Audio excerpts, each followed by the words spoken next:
Bonjour à tous et bienvenue dans cette nouvelle émission de La Vie est belle. Comme vous l'avez remarqué cette année, un nouveau format. Nous recevons une fois par mois un invité avec lequel nous discutons d'un thème qui va nous accompagner pendant tout le mois. Et nous prenons ensuite le temps de décortiquer ce thème sur différentes chroniques que nous vous proposons avec Paul Duchesne. Bonjour Paul. Bonjour Clément et bienvenue sur La Vie est belle. La Vie est belle. Clément Vilvéric, Paul Duchesne. Alors chers auditeurs, aujourd'hui nous avons l'immense chance de recevoir Dominique Simoneau. Vous êtes contrôleur général des lieux de privation de liberté. Merci d'abord Madame Simoneau de vous déplacer à Lille pour venir nous voir et pour que nous puissions faire la grande interview du mois autour de ce thème, l'accès aux soins des personnes détenues. Alors pour que nos auditeurs sachent bien ce qu'est le contrôle général des lieux de privation de liberté, on va rapidement le restituer.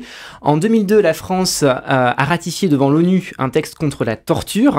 Et en 2007, l'Assemblée nationale a créé votre contrôle conformément à ce que demandait ce protocole de l'ONU. Donc vous êtes une autorité qui est indépendante et vous ne recevez aucune instruction d'aucune autre autorité. Vous êtes nommé pour 6 ans sans qu'il soit possible de vous révoquer au cours de ce mandat qui est unique, et vous ne pouvez être poursuivi à raison des opinions que vous émettez ni des actes que vous accomplissez dans l'exercice de vos fonctions. Voilà le cadre juridique. Alors Dominique Simoneau, une courte présentation avant de vous donner la parole pour que nos auditeurs vous connaissent, pour ceux qui n'ont pas encore la chance de vous avoir vu. En plus de votre fonction, vous êtes de profession journaliste, spécialiste des affaires judiciaires. Vous avez longtemps travaillé pour Libération et pour Le Canard enchaîné en faisant des chroniques, notamment de comparution immédiate. Vous êtes aussi auteur et vous avez publié de nombreux livres. 2 sont quand même très marquants, j'ai trouvé. Amadora, c'est l'itinéraire de cet enfant de Cigane dans un camp de Rome qui sait mieux parler français que les autres et qui va être carrément la traductrice, qui va même négocier le prix des matelas pour son papa, l'accès aux soins en allant voir le médecin et en discutant de tout cela avec les professionnels de santé. Et vous avez publié Plus noir dans la nuit, on en parlait en venant, ouvrage sur la grande grève des mineurs de 1948, dont on a forcément dans le Nord-Pas-de-Calais un souvenir très vif parce que dès 1941, on a eu ici des grandes grèves, les grèves de 1948 et leur répression brutale, 340 000 grévistes, 6 morts, 2 à 3 000 arrestations, autant de condamnations à la prison et des milliers de vies brisées par des licenciements. À travers votre activité journalistique, vos ouvrages et désormais vos nombreux rapports en tant que CGPL, ça fait déjà 4 ans, oui. Je crois qu'on peut vous compter au rang des personnes qui ont un cœur tendre dans la République, pour ceux qui sont à la marge, pour ceux qui sont aux périphéries, tziganes, migrants de toutes origines, prisonniers, détenus, retenus, les invisibles, ceux que l'on ne voit pas parce qu'on les regarde pas. La République n'aura jamais assez de médailles pour des gens comme vous. Bienvenue Dominique Simoneau. Est-ce que cette présentation est fidèle ? Mais elle est magnifique et d'autant plus je suis très touchée, mais alors très touchée. Moi et toutes mes troupes d'invisibles, comme vous dites, ou de gens dont tout le monde se fiche au mieux, parce qu'en général, tout le monde les déteste. Je suis très, très flattée d'être invitée à une émission qui s'appelle La Vie est belle. Exactement, La Vie est belle. Alors, une petite question d'abord. Alors, juste avant, oui, d'entrer vraiment dans le vif de notre sujet, une question que je me posais moi-même. Est-ce que vous pouvez juste nous rappeler la différence entre maison d'arrêt, centre de rétention, centre de détention, garde à vue? Qu'est-ce que c'est, en fait, ces différents lieux de privation de liberté ? Je vais commencer par le premier, c'est votre dernier, mais le premier dans la chaîne chronologique en général, la garde à vue. La garde à vue, ça se passe en général, enfin, ça se passe toujours, presque toujours, dans un commissariat ou une brigade de gendarmerie. Vous êtes enfermé dans une cellule. Alors nous, ce qu'on vérifie dans ces cellules, c'est si les conditions sont normales, dignes de quelqu'un. À savoir, par exemple, est-ce que vous avez un accès à l'eau ? Très souvent, il n'y a pas d'accès à l'eau. Moi, je suis devenue spécialiste avec mes collègues de renifler les murs qui sentent, la pisse, parce que, voilà, c'est pas nettoyé. Il n'y a pas d'accès à la chasse d'eau. Faut demander pour qu'on vous tire la chasse d'eau de l'extérieur. Il n'y a pas de bouton d'appel. Il n'y a pas de couverture. Parfois, c'est immondément sale. Voilà les bienfaits de la garde à vue. C'est un reste, je pense, d'avant, quand on disait attendrir la viande en garde à vue. Je pense les gens, évidemment, une fois qu'ils sont déférés devant un magistrat, ils n'arrivent pas comme vous et moi aujourd'hui. Ils arrivent dépenaillés, tout dégoûtant. Ils n'ont pas pu prendre de douche. Bien souvent, on ne distribue pas de kit d'hygiène. Enfin, mais avec nos passages, disons que ça s'améliore un peu. Mais voilà. Ensuite vient, si vous êtes condamné, la maison d'arrêt. La maison d'arrêt, c'est l'endroit où vous purgez les courtes peines, et où sont enfermés les prévenus, c'est-à-dire les présumés innocents, avant jugement. Les centres de détention, c'est pour les longues peines. Au-dessus, encore plus sécuritaire, vous avez les centrales, les maisons centrales. Et quant aux centres de rétention, c'est pour les étrangers sans papier qui sont retenus dans ces lieux en attendant de repartir dans leur pays. Donc là, c'est pas une condamnation judiciaire, mais c'est une mesure administrative. Administrative, absolument. Très bien. Bienvenue Dominique Simoneau. On passe tout de suite à l'interview. La vie est belle, l'émission bioéthique qui éclaire la vie. Clément Vulvéric, Paul Duchesne. Alors pour commencer, je vais mettre ma casquette de professionnel de santé. Je suis sage-femme. À l'entrée en détention, il est obligatoire de passer un examen médical. Fameux examen d'entrée. Qu'est-ce qu'on apprend sur la population carcérale et est-ce que la vulnérabilité sanitaire des détenus est antérieure à la détention ? Là, vous allez sourire sans doute en apprenant, ou peut-être vous le savez déjà, parfois, c'est arrivé en prison, c'est le premier contact du détenu avec un médecin. Déjà, ça en dit beaucoup. Et si on se réfère à l'enquête formidable qu'a fait Emmaüs, ce qu'on fait, Emmaüs et le Secours catholique, sur prison dernier barreau de l'échelle sociale, je suis sûre, voir vos airs entendus, que vous l'avez lu ou vu, vous voyez qu'on enferme en fait la pauvreté. C'est pas nouveau. Je suis allée plonger mon nez dans des chroniques judiciaires de début 1900, que ce soit sur les enfants ou les adultes, c'est toujours des pauvres. Soit des mendiants, des vagabonds, soit des prolétaires, en tout cas des gens qui n'ont pas grand-chose. Et aujourd'hui, ça n'a pas changé. Moi, j'ai assisté pendant 28 ans, et encore avant, quand j'étais étudiante en droit, aux comparutions immédiates, ces audiences très expéditives.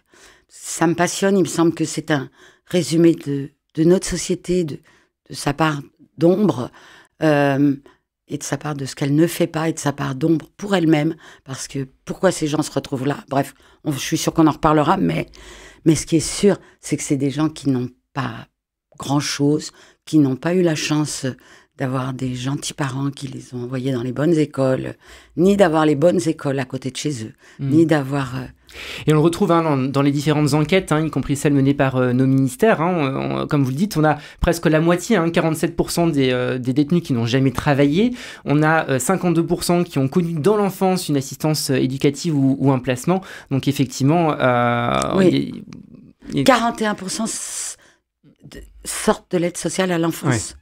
Vous vous rendez compte ce que ça veut dire ? Donc presque la moitié, oui. Oui, mais ça veut dire que nous, République, qui élevons ces enfants, qu'on retire à des familles maltraitantes ou, je ne sais pas, on les retire, toujours est-il, pour les coller dans des endroits qui sont des foyers ou des familles. Il y a en ce moment un procès retentissant, épouvantable, sur des enfants très maltraités, placés par l'aide sociale à l'enfance dans des familles notamment, atroces. Et ces endroits, ces foyers où ces familles sont peu ou mal contrôlées, il leur arrive n'importe quoi, tout le monde s'en fiche, les enfants n'ont pas de voix. Ils en ont un peu plus maintenant grâce à certains qui prennent la voix, comme Lies Loufoque, où il y avait une commission d'enquête parlementaire là-dessus. Mais si vous voulez, ça me déchire, ça m'indigne, mais pire que ça me fout dans une rage horrible, parce que c'est nous qui les élevons, c'est nous qui en sommes responsables. Et ensuite, quand ils arrivent laminés par ce qu'ils ont vécu aux audiences correctionnelles, ils sont envoyés en tôle et par des magistrats. J'ai souvent entendu dire « Monsieur, vous avez été ballotté de foyer en famille d'accueil. Et puis, monsieur, vous avez 19 ans. Ben, vous travaillez pas, monsieur, faut vous bouger, monsieur. » Et souvent, j'ai envie de me lever, parce que j'y vais plus, et de hurler. Mais tais-toi, tu sais ce qu'il a vécu. En tout cas, 45% qui ont eu une mesure pénale avant la majorité et 39,6% à l'entrée dans le rapport que vous citiez ont bénéficié avant l'incarcération des diverses aides aux indigents. On note que plus de la moitié des prisonniers des détenus qui entrent en détention nécessitent des soins dentaires et qu'un entrant sur 10 est envoyé devant une commission pour les soins psychiatriques. Alors moi j'ai une question, Dominique Simoneau, à vous poser sur le sens de la peine. Clémenceau, il parlait de nos prisons prisons comme des maisons de guérison. Bah oui, parce que l'avenir d'un détenu, c'est de retourner dans la société. La perpétuité réelle n'existe quasiment pas. Je vous lis juste très rapidement quelques témoignages de détenus que j'ai recensés dans le cadre de ma thèse. Ils sont présents dans vos rapports, dans les rapports de l'OIP section France. En matière de soins dentaires, votre institution en 2019, donc votre prédécesseur, évoquait le cas d'un dentiste qui ne peut, faute de temps et souvent de CMUC, réaliser des couronnes dentaires, mais préserve au maximum les racines dans l'espérance d'une poursuite des soins à l'extérieur. Ophtalmologie, rapport de l'OIP section France, je suis en prison depuis 8 mois. Ma vue est passée de 6 sur 10 à 2 sur 10. Matière de soins gynécologiques, une jeune détenue de 26 ans qui se voit refuser une demande de frottis malgré des pertes étranges. 1 an et demi plus tard, c'est un cancer du col de l'utérus qui nécessite une ablation de plus de la moitié du col. Addictologie, soins psychiatriques. 2 tiers des hommes détenus en maison d'arrêt et 3 quarts des femmes sortent de détention avec troubles psychiques ou troubles liés à la consommation d'une substance. Le taux de suicide en prison est 7 fois plus élevé que la normale. Cancer, finalement, une veuve de détenu s'exprime. Le cancer dont souffre mon mari est incurable alors que s'il avait été pris un temps, il aurait été soigné. Nous avons fait confiance à la justice et aux médecins sans jamais intervenir. Aujourd'hui, mon compagnon va mourir. Ma question, Dominique Simoneau, vous êtes nos yeux et nos oreilles, vous le rappeliez à l'Assemblée nationale. Qu'est-ce qui se passe derrière les murs de ces prisons? Qu'est-ce que vous y voyez? Qu'est-ce que vous y entendez en matière de soins? Déjà, merci de ce que vous venez de dire, de ces témoignages. Vous avez rappelé, et aussi merci de rappeler que les détenus sortent un jour, et non seulement sortent un jour, mais l'immense masse des détenus sort bientôt. C'est-à-dire, ne prennent pas le taux moyen de la peine, le temps moyen de la peine, c'est 8, ce qui s'est allongé, c'est 8 mois, mais disons que la plupart sortent assez vite. Donc, ça, il faut bien s'en souvenir. Donc, comment ils réintègrent notre société? Et vous me parliez de la peine. Moi, je ne cesse de demander à tout le monde, qu'est-ce que vous attendez d'une peine? Qu'est-ce que la société attend d'une peine? Si c'est une vengeance, à l'aune de ce que vous avez raconté, mais c'est gagné. Voilà, c'est une vraie vengeance. Parce que je vous rappelle que moi, je visite des maisons d'arrêt là, pour les courtes peines, justement, où les gens sont entassés à 3, maintenant voire 4 par cellule, où ils me montrent leurs membres bouffés par les vermines, les punaises de lit, où ça grouille de cafards. Et alors, je ne savais pas. Moi. Pour moi, les cafards, c'est des bêtes pas sympathiques. Dans les cuisines, oui. J'aime pas trop tuer les bêtes, mais bon, les cafards, ils exagèrent. Mais ça va. Mais en fait, les cafards transportent de graves maladies. C'est des collègues médecins qui me l'ont appris au cours d'une visite en prison. Il y a des rats partout. La leptospirose, oui, tout à fait. La leptospirose que j'ai croisée à Toulouse, Seyss, un détenu sourd, muet, pas de chance, hein, le gars. Marocain, parlant pas français, enfin, même pas la langue des signes française, et qui a mis, ses co-détenus ont mis 15 jours à se rendre compte qu'il urinait du sang, et que donc, il avait un truc grave, et on a découvert qu'il a passé 3 semaines moribond dans un hôpital, mais il en est sorti parce qu'il était jeune, quoi. Les punaises de lit? Les punaises de lit, ça grouille. Vous ne pouvez pas savoir. D'ailleurs, les surveillants souvent me disent, Madame, hein, quand vous rentrez chez vous, faites comme nous. Vous vous déshabillez sur le seuil de votre porte, vous enlevez tout dans des sacs poubelles et tout au congélateur.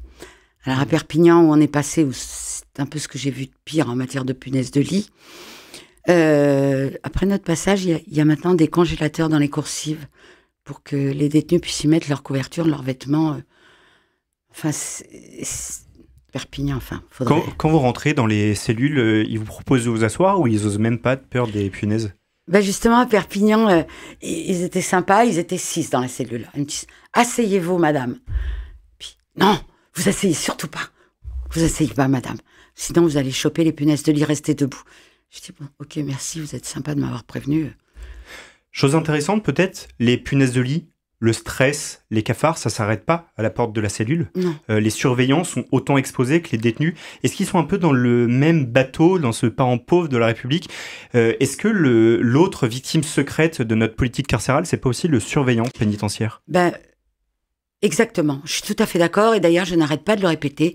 Et à longueur de rapport, et à longueur d'avant-propos, et à longueur de discours, si on veut, les surveillants mènent une vie épouvantable. Parce que la surpopulation, ça contraint tous les accès à tout, aux soins, on parlait des soins, qu'ils soient psychiatriques ou somatiques, à l'enseignement, aux activités, au parloir. Ça contraint tout. Ça contraint les surveillants à courir d'une cellule à l'autre. Je ne sais pas qui d'entre nous supporterait de voir sa charge de travail augmenter 3 fois, puisque la norme syndicale ou la norme, c'est 50, un surveillant pour 50 à 60 détenus. À Toulouse 16, quand j'y suis allée, ils étaient 1 pour 150. Mais vous vous rendez compte, les coursifs sont vides en permanence. Quand vous êtes détenu, vous pouvez toujours taper sur la porte. Personne ne vient. Et moi, quand je passe dans la coursive, rien que d'entendre mon pas, je me souviens, c'était à Bois d'Arcy, les détenus sortent ce qu'ils appellent le drapeau, c'est-à-dire un bout de papier qu'ils agitent dehors. Donc toute la coursive fait sur le passage. C'est vachement... Ça prend c'est très impressionnant. Alors moi, ça me donne envie quand même de vous rappeler, de rappeler plutôt aux auditeurs que depuis 1994, le détenu est censé avoir le même accès aux soins que la population générale. Et on nous avertit que le soin des détenus et leur extraction sont subordonnés à l'appréciation des forces de l'ordre, dont la préoccupation est d'abord la sécurité. Donc il y a un lien entre accès aux soins et sécurité, où la sécurité va primer sur l'accès aux soins. Et un de vos rapports, après la visite du centre de détention du Salon de Provence, donc c'était vos prédécesseurs, établit que l'administration pénitentiaire est à l'origine de l'annulation de 31,5% de soins programmés pour les détenus. Alors, ces annulations, elles peuvent occasionner des retards de diagnostic, on en parlait tout à l'heure, ou de prise en charge de ces personnes détenues, mais comment est-ce qu'on les explique concrètement dans ce rapport avec la sécurité et l'autorité ? Eh bien, il n'y a pas assez de surveillants pour conduire les détenus à l'hôpital. Pour les consultations. Donc là, c'est purement logistique, spécialisées, c'est logistique.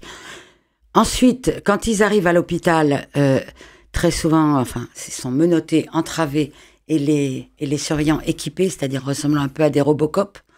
Donc ça impressionne beaucoup le public. Imaginez l'état dans lequel est le détenu. Et on va reparler des entraves. On a des condamnations à cause de ces entraves en milieu hospitalier. Exactement. Oui. On en reparlera juste après. On en reparlera. Et... ces soins sont annulés, voilà. Il n'y a pas d'extra. Mais même à l'intérieur de la prison, que je vous dise, les surveillants ne peuvent pas amener les détenus, n'ont pas le temps d'amener les détenus qui en ont besoin au service médical de la prison. Ouais. Donc même à l'intérieur, moi, il n'y a pas de semaine qui se passe sans que les médecins des prisons nous appellent à l'aide en disant on n'arrive plus à les soigner. On n'arrive plus à soigner les gens. Donc une question d'accessibilité aux soins. Mais vous vous rendez compte ? Et c'est d'autant plus intéressant à une époque où, dans la relation de soins, on est vraiment dans la promotion de la liberté de choix pour soi-même, où le patient devient acteur de sa prise en charge. La démocratie sanitaire. Voilà, on prend en compte l'environnement du patient, son consentement qui est d'ailleurs obligatoire pour tout soin, parce que s'il a le même accès aux soins, on doit lui donner la même information, prendre soin exactement de la même manière. Et ça, c'est vrai qu'en tant que professionnel de santé, ça nous habite beaucoup. Et moi, je me souviens d'un stage qu'on avait fait en prison, on n'avait pas le droit de savoir quelle était la raison de la détention du détenu, justement pour pas altérer notre jugement, comme si ça venait en fait, comme si la manière dont on allait approcher le patient allait changer le soin qu'on allait... C'est étrange, hein. Et comment c'est protégé ? Comment on protège finalement la personne détenue de cette dérive-là ? Parce que nous, on n'a pas de clause de conscience. C'est interdit, oui, mais vous n'avez... Certes, mais c'est interdit de divulguer pourquoi quelqu'un est en prison. Malheureusement, parfois ça arrive, et c'est vis-à-vis des détenus que c'est le plus compliqué quand il s'agit d'affaires de mœurs qui sont, comme vous le savez, très... Et pour le médecin, c'est interdit aussi de dire je m'occupe pas des prisonniers. Écoutez, quand on choisit d'être médecin en prison, je pense qu'on fait une petite croix sur ces dégoûts on y a pensé avant. C'est pas les médecins des prisons que je connais, ils sont extrêmement dévoués. Et d'ailleurs, c'est eux qui m'ont analysé les risques de décompensation psychique des surveillants, justement dans ces conditions. Pourquoi ? Parce que ils sont sans cesse renvoyés tous les soirs quand ils rentrent à leur impuissance professionnelle. C'est qu'à vous imaginer rentrer chez vous tous les soirs en vous disant j'ai mal fait mon boulot.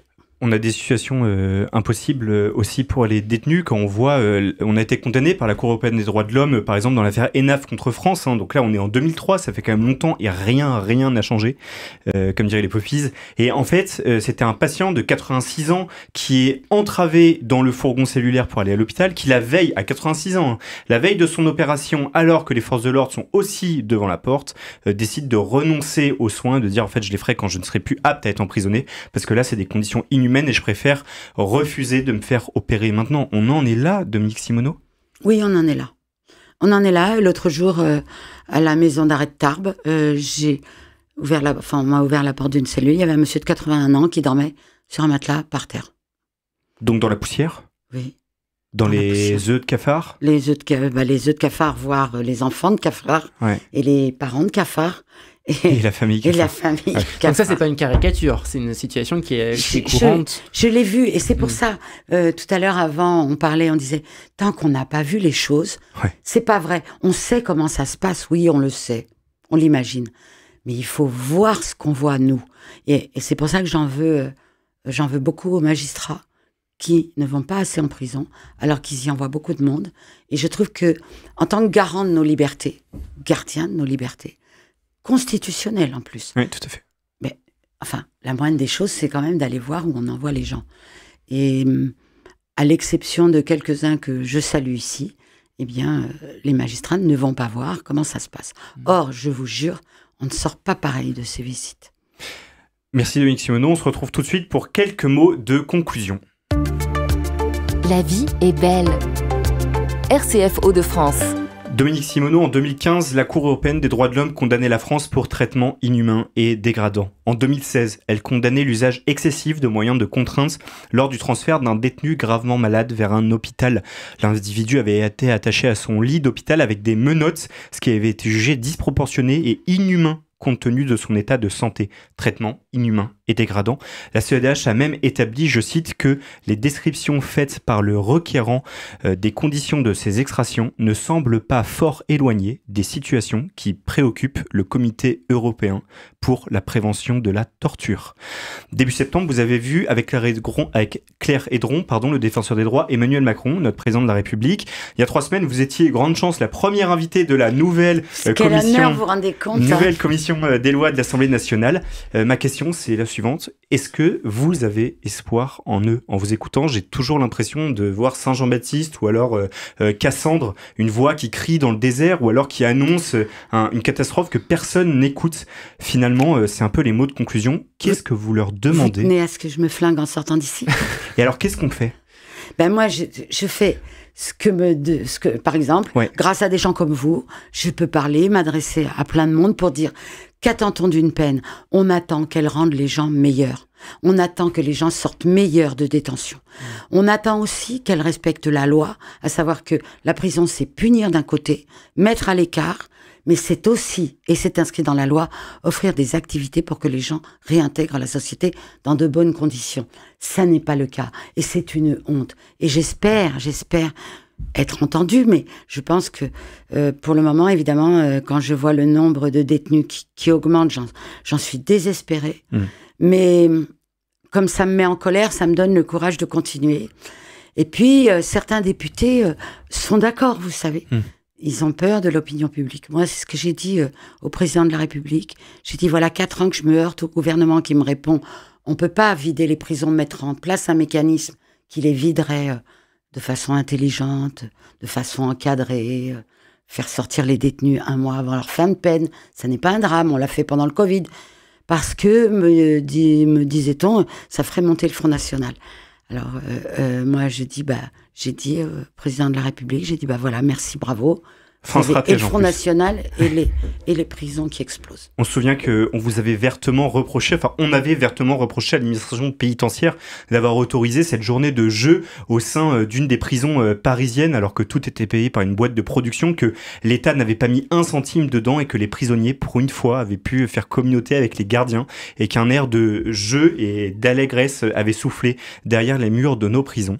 Peut-être un message, donc d'abord nos députés, vous les appelez à modifier la politique carcérale française, le tout prison? Je sais que ça ne va pas du tout dans le sens du vent, mais nos voisins européens y réussissent. Même l'Angleterre, qui est si répressive, commence à vider ses prisons parce qu'elle sait ils savent que ça n'est plus possible. L'Allemagne, quand une prison arrive à 90% d'occupation, elle se déclare suroccupée. Ils croient aux peines hors les murs. C'est une peine d'effectuer un travail d'intérêt général. C'est une peine d'être placé à l'extérieur, c'est-à-dire dormir dans un endroit, un foyer, la nuit, et travailler dans la journée dans le sein de ce foyer. Apprendre un métier, tout ça, ce sont des peines, mais plus intelligentes que la prison. Et je ne comprends pas pourquoi la France rate tout, là où d'autres réussissent. Et aux citoyens, qu'est-ce que vous dites? À nous, simples citoyens. Je vous dis la même chose. Je vous dis, ne croyez pas ce qu'on vous dit, parce que ce qui compte, c'est que les gens sortent meilleurs. Et pour qu'ils sortent meilleurs, il faut que cette politique change. Sinon, ils vont sortir pire. La récidive nous coûte très cher.